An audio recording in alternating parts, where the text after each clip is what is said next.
Apparent collision between a commercial regional jet, an American Airlines regional jet, and what is described as a military type chopper. There you see the lights of all the emergency vehicles on scene. There is obviously an urgent search and rescue operation underway, trying to find any survivors from this accident that happened around 9 o'clock Eastern time tonight. The airline is reporting that there were 60 passengers on board and 4 crew members. That would be 2 pilots and 2 flight attendants. I want to bring in Tom Costello right now, who covers aviation for us. Tom, what do you know right now about the search and rescue operation and the number of potential casualties? Well, as you mentioned, the concern is getting to people as fast as possible. It is the water is cold here on the Potomac River. We've had several weeks of extreme cold here in Washington. Only in the last couple of days has that broken, but the water temperature, we're told, is at about 35 degrees. And when it's that cold, a person may go unconscious within 15 to 30 minutes, according to experts we've talked to. This plane went in the water at 9 o'clock. The plane and the helicopter, I should say. It's now 10:40 here on the East Coast. This is an all-out emergency response. You have got D.C. Fire and Rescue, Arlington Fire and Rescue from Virginia, Alexandria as well, the airport fire and rescue teams, and Lester in this city, which has a huge mutual aid system of agreements with various fire departments over the entire region. I suspect you've also got Maryland fire departments that have responded to this. It is the priority is trying to get people out of the water. They have a big problem. We had a pickup truck go on the water here a week ago, and the ice, it was completely frozen over. The D.C. Fire ice-breaking boat is out of service and has been for some time. It's in dry dock getting fixed.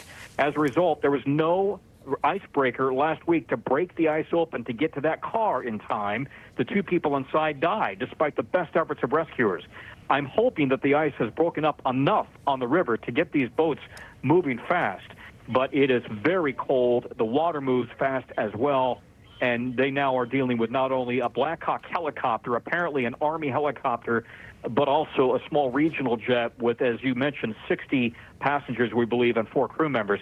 Right across from Reagan National Airport here in Washington is Joint Base Anacostia Bowling, which has a lot of helicopter traffic moving up and down the river here. That's where you'll see Marine One based. They move over and they take care of whoever the president is. And you also have a lot of diplomatic traffic moving up and down the river. So, you know, it's not at all unusual to have heavy military helicopter traffic up and down the river. But they coordinate closely with Reagan Airport because they literally are right across this rather narrow river right there. And so the question is going to be, as this plane was coming in to land on runway 33 and making we believe, a loop out over the river to do that, did the helicopter pilot, was he out of position? Was the plane out of position? We simply don't know, but this is a high priority investigation. But right now the rescue effort is a high priority. Tom, I want to point out the video we're looking at right now is for a surveillance cam, and you see what appears to be an impact there and the wreckage and a second flash as it hits the ground. We also, I'm told, have some audio, air traffic control audio, of a witness talking to controllers. Let's listen to that and see what we can learn. Fire Command. The accident happened in the river. Both the helicopter and the plane crashed in the river. It's east of the approach end of runway 33. It was probably out in the middle of the river.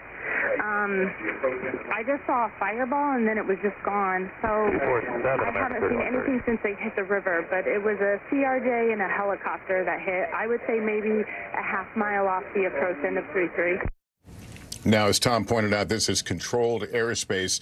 The approach is in and out of DCA, any major airport, certainly at this altitude. There is something that